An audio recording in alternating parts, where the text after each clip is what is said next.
वजीर पंचायत राज व देही तरक्की इदियाकर राव ने कहा कि सरदार सरुआ पापन्ना एक अजीम मुजाहिद आजादी थे। रियासती वजीर आज जिले जंगांव के पालाकुर्ती हल्के के कोंडा कोटला में सरदार सरुआई पापन्ना के मुजस्समे की नकब कुशाई की गई। बाद 1 करोड़ की लागत से जलालपुर तक तामीर करदा सड़क का इफ्तिताह अंजाम दिया।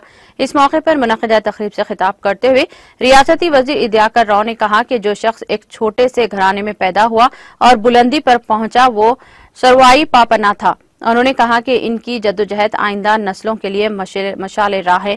उन्होंने कहा कि वज़ीर आला के चंद्रशेखर राव एक ज़हीन और बाशऊर शख्सियत हैं जो तमाम तबकात का यकसा एहतराम करते हैं और तमाम बरादरियों को मुनासिब तरजीह दे रहे हैं। उन्होंने याद दिलाया कि सरुआई पापन्ना जयंती और बरसी तकारीब का एहतमाम हुकूमत करती है। उन्होंने कहा कि गौड़ा इमारत हैदराबाद में 5 एकड़ अराजी पर तामीर की जा रही है।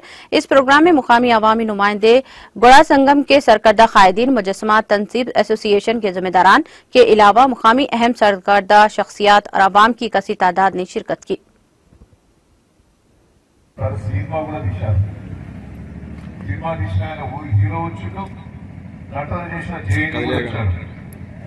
నేను ఒకటే మిమ్మల్ని అందరినీ కూడా కోరి ఆ స్ఫూర్తి మనకు అవసరం.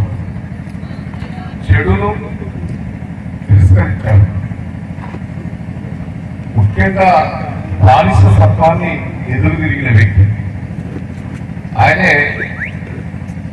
గౌరవృత్తి చెట్లెక్కేది కళ్ళమ్ముకునేది. చిన్న కుటుంబంలో పుట్టిన వ్యక్తి.